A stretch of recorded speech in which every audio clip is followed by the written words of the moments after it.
Between the years of 2019 and 2024, Kelly was the main host of CBA News alongside with Jeff. They were lovers, practically. But the thing was, he wasn't really good at the news, so that's why Kelly didn't love him as much. But there was one man that Kelly really loved, and that man was Officer Jim. And when Officer Jim rejected her sexual advances, Kelly turned evil. She went to violence. And when she went to court, and when the court unbelievably found her not guilty, Officer Jim had to take it into his own hands. And when he did that, and Kelly got up to 5 years of prison for breaking entry, and when she was serving 2 of those years, she was gone.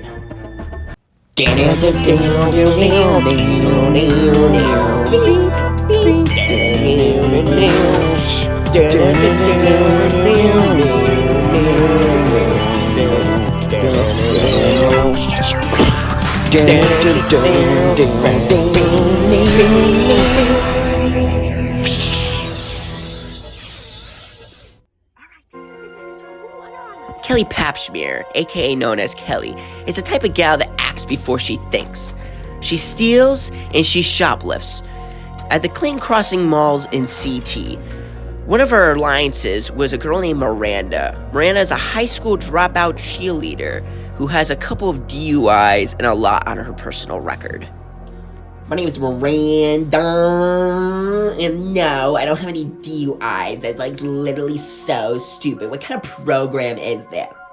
So dumb. Oh yeah, we're not talking about me. We're talking about Kelly here. She's like one of my best friends. We went to the Clinton Crossings Mall like 5.5 years ago, and we stole like the stoliest things like ever. We also like had like one of her dogs with us, and we had one of Kelly's crush's daughter. We kind of kidnapped her, but she was like, I don't know what his name was, but his name was like Johnny, Jenny, Jenna, or something like that. You know what she is? She's super annoying. Do you know how many times she has tried to seduce me? Too much. I should be on the episode called... Turn it off. This is our episode. This is our episode. Well, actually, it's not my episode. It's hers episode. I should have my very own episode. You know how many times she's tried to... Never mind. She's a very craftsy type of person. That's the only thing I have nice to say. Kelly Papschmear's disappearance was in leading investigators to a dead end.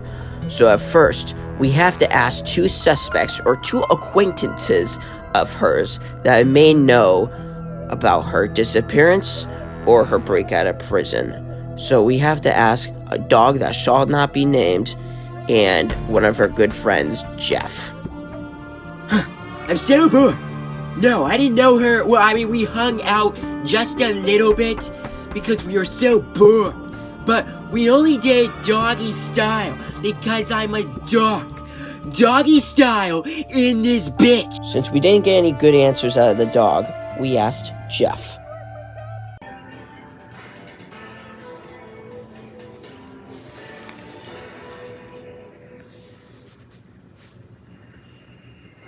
The first 2 suspects were a dead end, so now all investigators had to do was go back to the crime scene.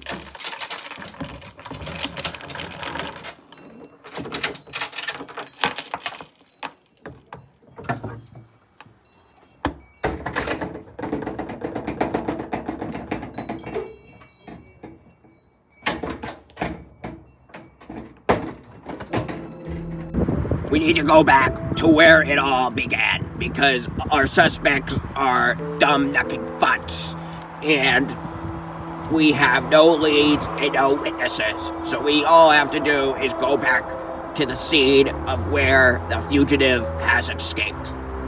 When investigators went to the scene of the crime where Kelly escaped, they found nothing unusual or out of the ordinary of the jail cell. But on top of the jail cell, they found a box of Clorox wipes, Doctors use it to test for any fingerprints or DNA analysis if Kelly or possibly a perpetrator could have used it to clean up something. But they found nothing. So when they found nothing of the Clorox box of wipes, investigators had to see if there was any cleanup whatsoever. So when they had to turn to a forensic tool called the black light. What a black light does is you have to turn the lights off and turn the light on. It's basically like any other flashlight, except you could see things that are impossible to see with the naked eye. You could see such things as pee, seaman, and blood. But when they found nothing whatsoever near the jail cell, investigators just had to walk 30 feet away to see something unspeakable. Pee mixed with blood.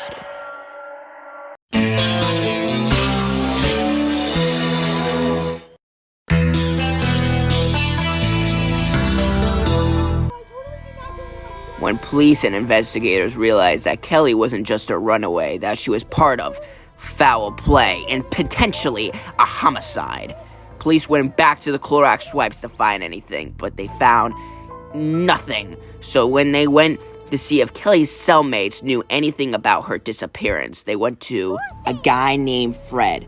Fred is a registered sex offender and also is in alliance with Kelly. He also is a cellmate of Kelly's. Fred denies any involvement with her disappearance or her possible homicide.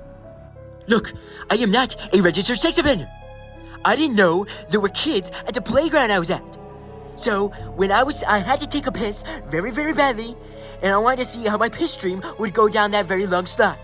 Unfortunately, there was a kid at the bottom of the slot, so he knows where that waterfall was coming from. My raft. But look, I don't know where Kelly went. I just know the last time I saw her a few weeks ago, after she done her newscast video, she went to go work out over there. And that's exactly what investigators did. They spectated and looked at every single inch of that gym just to see if there was any evidence that can be linked to Kelly's disappearance. While investigators were looking, one police officer saw something, and it was a black piece of foreign hair invisible to the naked eye. Doctors tested that hair for any evidence that could be linked to the puddle of piss and blood that could have been Kelly's. And while they tested that, the piss and blood was Kelly's. When the detectives realized that it was a match, they were devastated. Their hearts were broken out for Kelly and her family. Okay, so I'm the doctor here, and this is not 100% a homicide. There was so very little blood at the crime scene, there was only a fraction of a blood loss. Now, there was 100% foul play involved with the hair at the scene of the crime. But also, it could have been menstrual blood, since the blood was mixed with pee. But who am I kidding? I'm only a doctor, not a forensic scientist. I didn't just go to 8 years of college just to only make $150,000 a year and save a bunch of people. No, I just don't do that. That's what forensic scientists do. They do it after they die. Wait, she's alive? What? I gotta make sure she's dead. I have to make sure that she is safe so I can go find her. And put away whoever did this unsensible crime. I said unsensible, not sensible. When Officer Jim said this on tape, he became the very first suspect. Can we cut that out, please? That kind of sounded kind of bad. Look, I didn't really like Kelly, but I'm 100% not involved with this, at all. I am not stalling this at all. I literally have no idea where she is. Okay, alright, back up. I am not I am not involved with this crime. Now investigators think that Officer Jim had something to do with Kelly's disappearance or her possible murder. With Officer Jim being the prime suspect in Kelly's disappearance, if they don't find Kelly, Officer Jim would be potentially charged with kidnapping and homicide if they cannot find the body. or find her.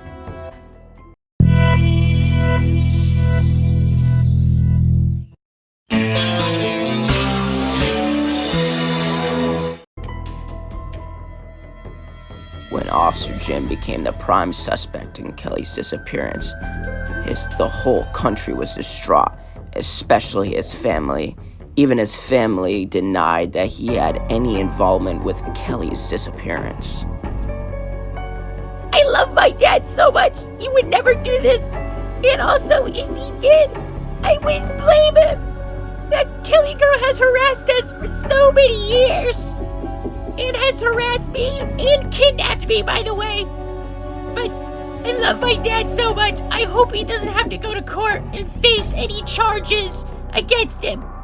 Well, me personally, I don't think he did it at all. I mean, if he did, whatever. He's always talking to some girl anyway, it seems like, but, I hope he gets out of prison. I don't think he would do anything like this anyway, but if he does, call me, because I have a really good lawyer called Saul Goodman. My dad is pretty aggressive towards me when he takes my Call of Duty away. But honestly, I wouldn't be surprised if he did do it. No cap on God, bro. To make sure if it was actually Officer Jim that was involved in Kelly's disappearance, police had to get a cadaver dog to go search for her in the woods or any possible areas that she could be last seen in. So now we are going to find Kelly. We hope, since the dog knew the assailant, which is Kelly, and has her scent, so we're going to see if he can find her. Like all dogs can send human particle scents in the air that can track any type of human that could be in an urban area, a suburban area, or even in the middle of the woods. So when police and investigators went to the backyard of Officer Jim's home, they wanted to see if there was any bugs or mosquitoes in the area, which could mean there was decomposing. So when the police unleashed the brown dog skidded, circled around for a little bit, but then went in a certain direction towards southeast. And then when a dog picked up on the scent, it went to this blue boat. And when he got to the blue boat, he stopped. Police took pictures of the boat, but did not find Kelly near or around the boat. They did find a partial fingerprint. They used it to see if it was Officer Jim's. It was not a match. Okay, so since I'm also a photographer and a doctor, I examined the fingerprint that was found near the woods, and I used my red source of light that's in this drink over here. And I realized that the fingerprint that was found in the woods did not match Officer Jim's finger. Since I've dealt with a lot of fingers in my life, that Officer Jim's finger was too skinny than the fingerprint that was found outside near the boat. Well, of course it was my fingerprint. I was not involved with this crime. But I am just as confused as everyone else here why there's a partial fingerprint that is not mine in my backyard, or my backyard has something to do with Kelly's disappearance. After police and investigators got the partial fingerprint near the boat outside Officer Jim's home, the dog picked it up his pace and went across Officer Jim's backyard. He went all the way across, and he went towards a red Subaru. And then when he got there, he stopped again. Unfortunately, the car had been rained on, so investigators thought the case was going to turn cold with no evidence on the car, except on top of the car they found another fingerprint. Doctors used it to test for any DNA evidence, which was more clear than the fingerprint that was found in the woods, so this was more clear to use for DNA testing. And when they looked on the other side of the car, they found a bunch of leaves on the rims of the tires, which meant that it could have been possibly the car had been near some type of woods where maybe possibly a body could have been dumped. I will say though, that car looks really, really, really recognizable. Like, I've definitely seen him before, And I know I've seen it from a certain someone, but I can't picture what he looks like though. Police and investigators went on the road to see if there was any sycamore trees that could be in the area where Kelly could be potentially found, since there were sycamore leaves stuck on the rims of the potential suspect's car. But just down a dirt road, police and investigators' nightmares were about to become true when they found Kelly dead in a pile of sycamore leaves. She was badly beaten, and her hands were doing the Superman pose, which investigators think that someone put her like that. But amazingly, she was alive when investigators went closer, so they rushed her to the hospital, and doctors performed CPR on her, and fortunately, she became conscious. But unfortunately, when police realized that Kelly did not remember anything because of her head injury, and with the bruises on her face, she can only remember minute details of what happened. You know, it felt like I knew him. You know, like he had blue eyes and brown hair or black hair just like Officer Jim. It wasn't him though, because if it was, I would have put his ass in jail. Like the scumbag he is. Detectives used the fingerprint DNA to see if it was Officer Jim's fingerprint. It was not a match.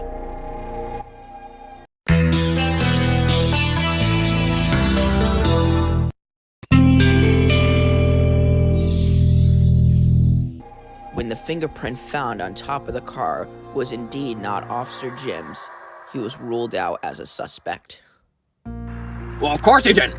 I mean, he's my friend and my partner. It's not like I did a whole investigation on him or something like that. That was totally not me. You know, it's a miracle he doesn't have to go to jail. He can take care of me for the rest of his life. Look, I knew that the Lord will provide. Now I can sign those divorce papers now. I'm just joshing everybody. I guess I can't make comedies on here. Well, this is Forensic Files. I mean, I guess whatever. I guess instead of my dad getting touched in prison, I guess I'm gonna have to get touched by him still. Well, not like that. I mean hitting, not literally touching me. Oh, whatever. Police and investigators go back to square one at the scene of the car. They find no license nor identity inside the car, but they try to find who the car is registered to, and the car is registered to 19-year-old Cameron Ballou. Cameron Ballou is an unemployed high school graduate with no criminal past or record and denies any involvement with Kelly's disappearance, her attempted kidnapping, and attempted murder. Police brought Cameron Ballou for questioning. No. I have no idea who that is, by the way. I've never... No.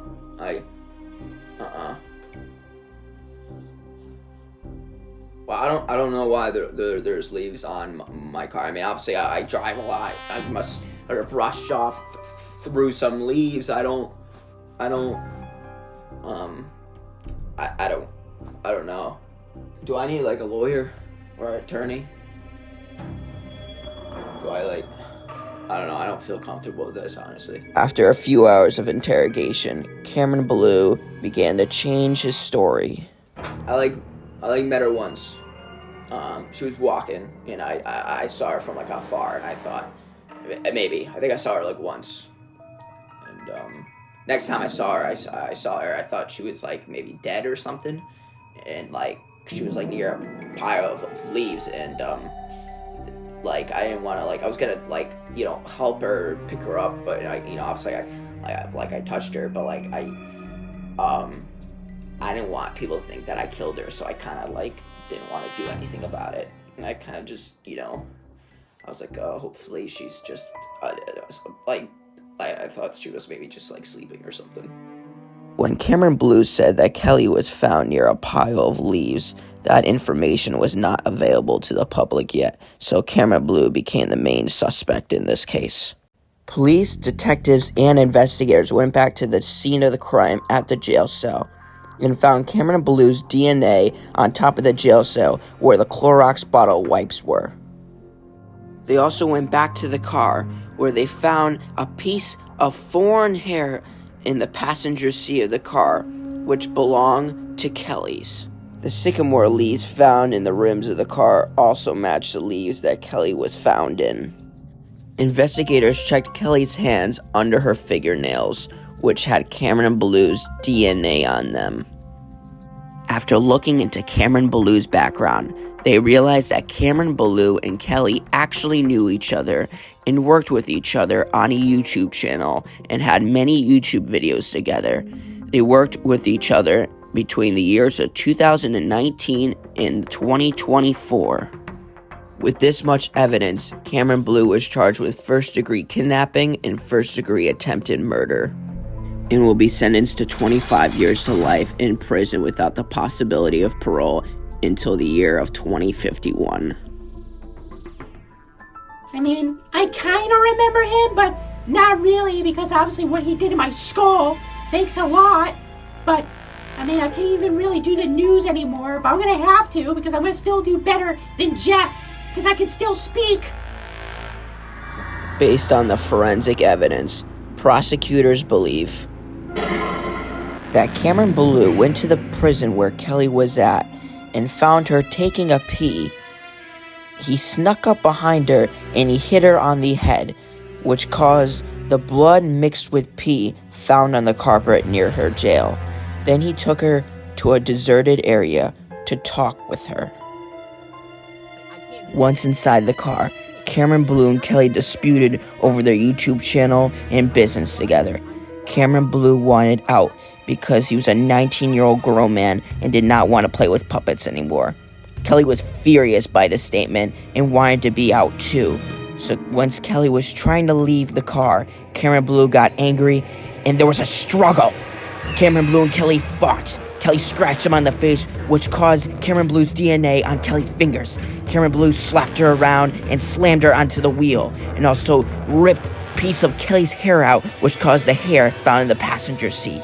Cameron Blue almost choked Kelly to death. So when she was passed out, Cameron Blue took her to a deserted field. Cameron Blue's first choice of burial was under the boat, which is why the sniffing dog led investigators there, and why Cameron Blue's partial thumbprint was in the dirt near the boat. The reason why Cameron Blue changed burial sites is still questionable. At the second and final burial scene, Cameron Blue placed a bunch of leaves on Kelly's body, which were either blown away by wind since there was none found at the scene of the crime. Cameron Blue was also placed at the scene of the crime since Cameron Blue's tires were found with a bunch of leaves on it, which would mean that Cameron Blue was there. Look, I don't know who this Cameron Blue fella is, but I hope he rots in prison for a very, very long time. Now, as for Kelly, I hope she stays away from me for a very, very long time. I don't have to see her ever again. So I hope she has a great life with her longtime partner, Jeff. Look, I don't need Cameron Blue to tell me how I can run my life. All I need is Jeff. All I need is to see you, baby, and your big black mustache. It is turning me on right now. Oh my God, you have no idea what's gonna happen after this. But I don't need Cameron Blue at all. As long as he's in jail, I am perfectly retired. Look, I don't know anything about forensic files or forensic files DNA. I just know that Cameron Blue probably had a breaking point and realized that his YouTube channel did not go as well as he thought it would. But that's okay. Things come to an end, and you're just gonna have to live with it. Things will never go your way, especially with this YouTube channel. So if this is the last time I will see you, have a great life, and it was a good run, so goodbye.